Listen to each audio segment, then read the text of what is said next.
Afternoon, everyone. The focus of this presentation is the coronavirus and next Great Depression.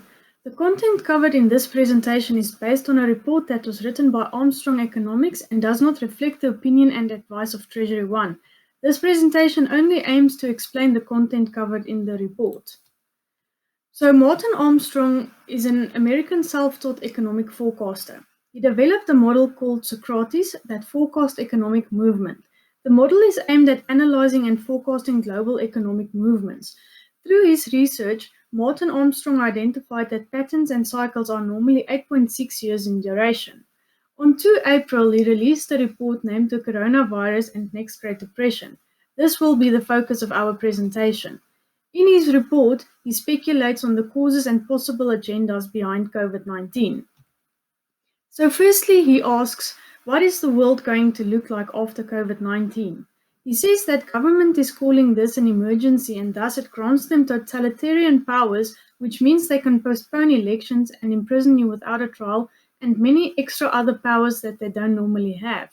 The pandemic is created by academics or nothing more than a guess, meaning that they do not have any data or factual evidence to support their claims. This is a power grab and thus is no accident. History warns that governments seize more and more powers, and COVID-19 will be no exception.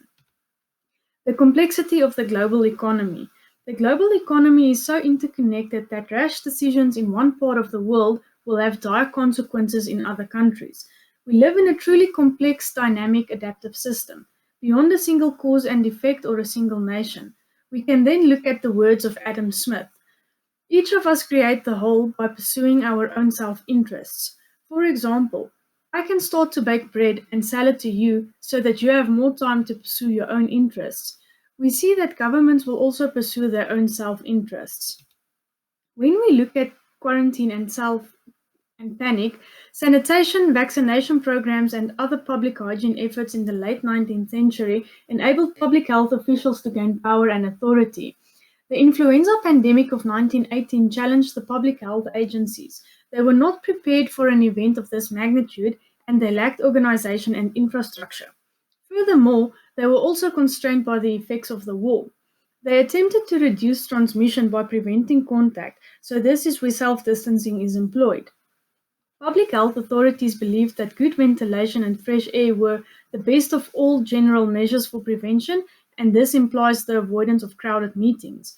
Only the minimum services should be conducted. So rules and regulations enforced today are similar to what happened during the influenza pandemic. Then we have the second wave. There's a strong likelihood that we will experience a second wave in the next flu season of 2021 and 2022. This raises deep concerns of powers governments seize during this flu season. They will never hand them back, and we might find that public gathering is curtailed in the name of public health.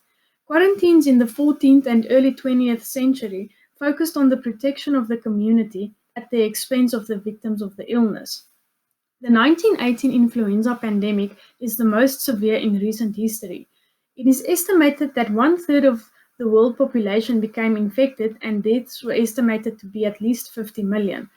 After the second wave hit in 1919, the market rallied again and topped out with the 1919-1920 flu season.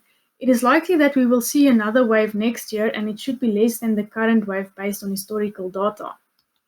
Then we have flattening the curve. So Martin Armstrong says that this is a sales pitch for locking down the world, and it seems simplistic and logical. Then social distancing is employed.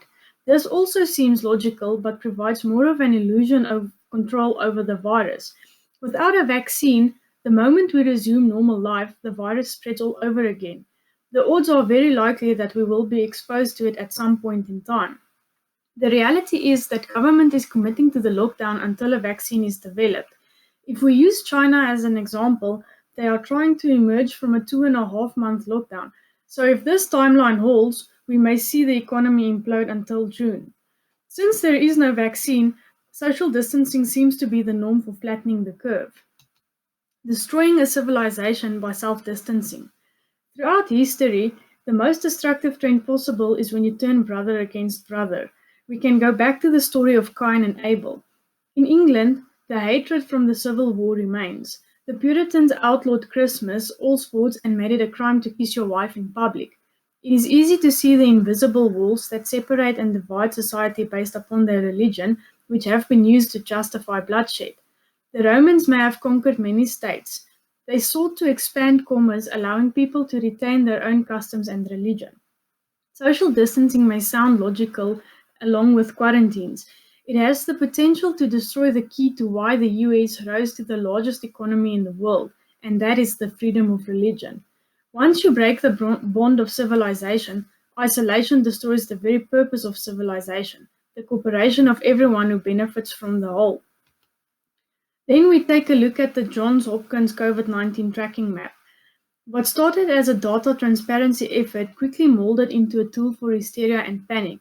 This image was taken on the 15th of April, and the red bubbles reflect the historical view rather than the current active cases. If we look at the number of cases on per capita basis, the likelihood of a true epidemic appears extremely remote.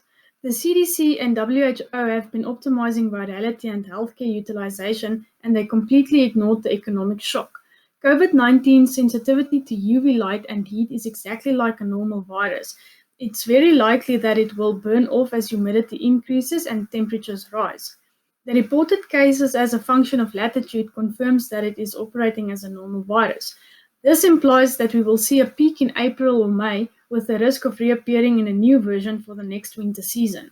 No other pandemic or epidemic has ever destroyed the economy in this magnitude. Then Martin Armstrong says that there's just no justification for what is taking place and that we are either dealing with an unprecedented level of incompetence in government or a deliberate plot for political gain. Then he asks whether this is a European political coup. So COVID-19 is then very convenient. We have seen that governments around the world will not let a good crisis go to waste. Then we focus on Christine Lagarde from the IMF.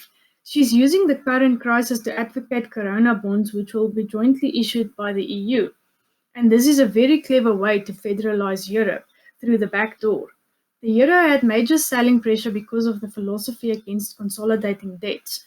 This carried into the no bailout policy for banks that would also result in cash flowing from Germany to bail out Italian or Greek banks.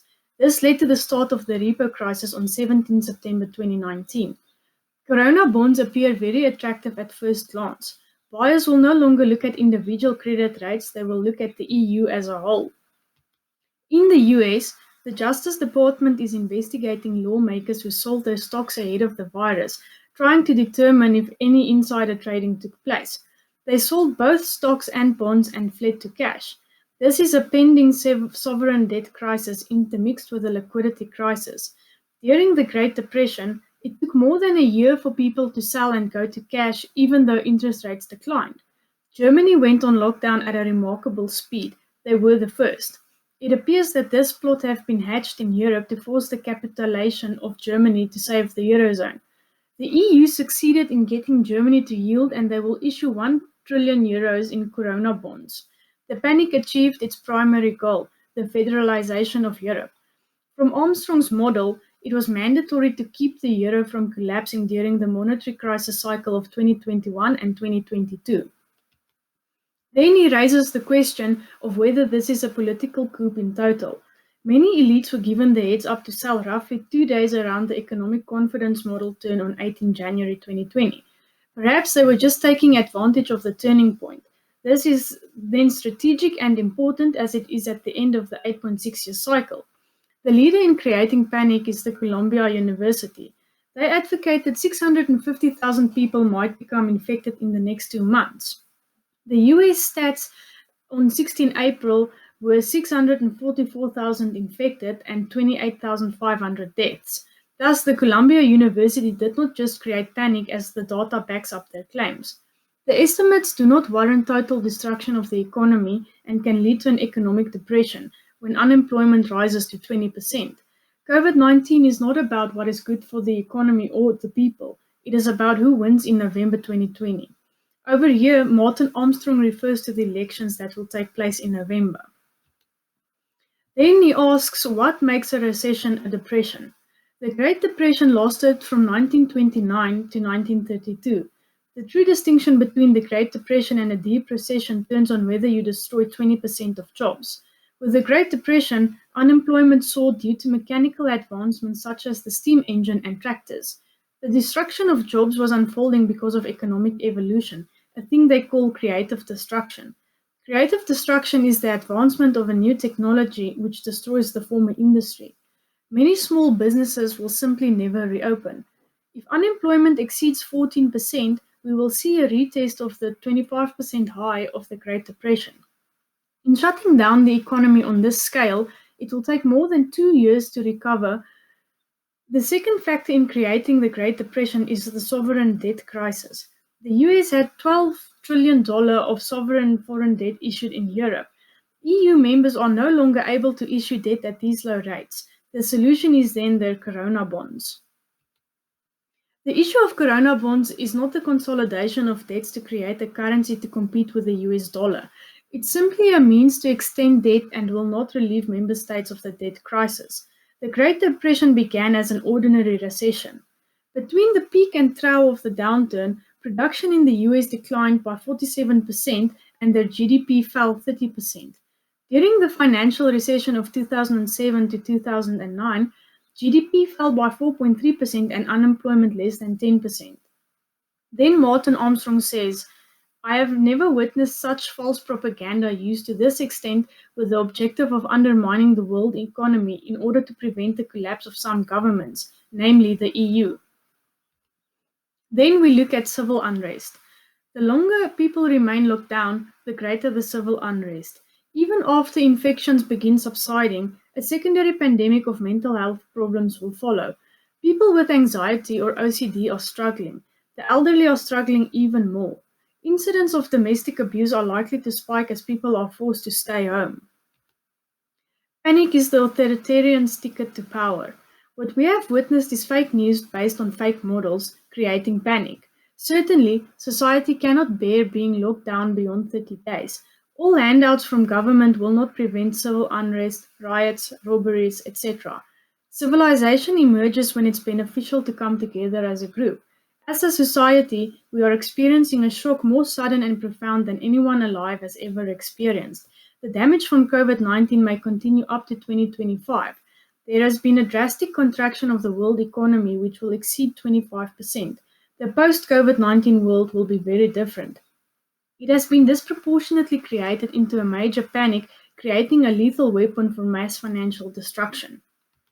Then we look at the cycle of revolution. 2020 is 72 years from the contagion of the widespread European Revolution, which took place in 1848. The revolution began in France in 1848. The contagion spread to most of Europe and parts of Latin America. Then we look at Hitler, who wrote Mein Kampf version 1 that was released in 1925 and version 2 in 1926. He then came into power in 1933, conforming to the 8.6-year cycle. Societal history is following physics. A body in motion will stay in motion. So, history repeats because humanity never changes. On his conclusion on a cycle of revolution, Martin Armstrong says we will see a European revolution. Then we take a look at Russia and COVID-19. COVID-19 has taken a political turn for Putin. He announced that a nationwide referendum on constitutional amendments scheduled for 22 April has been postponed until further notice. These reforms would allow him to remain as the head of Russia until 2036. His current term ends in 2024, leaving Russia with a potential succession crisis. Russia's system of managed democracy appears to be less disruptive than Western democracy, who tend to develop grudge matches.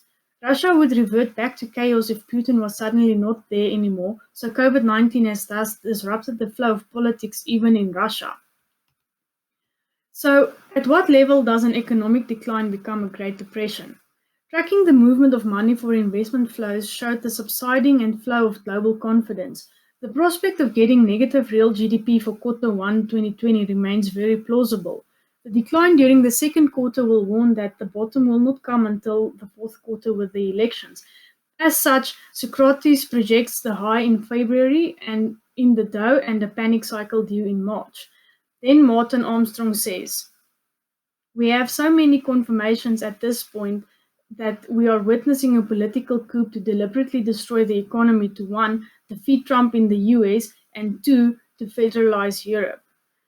His final remarks are that COVID-19 is a political coup. Perhaps with time all will be exposed and surface. Then he asks what will the political consequences be when it does. The next Great Depression might be right at our door. Thank you.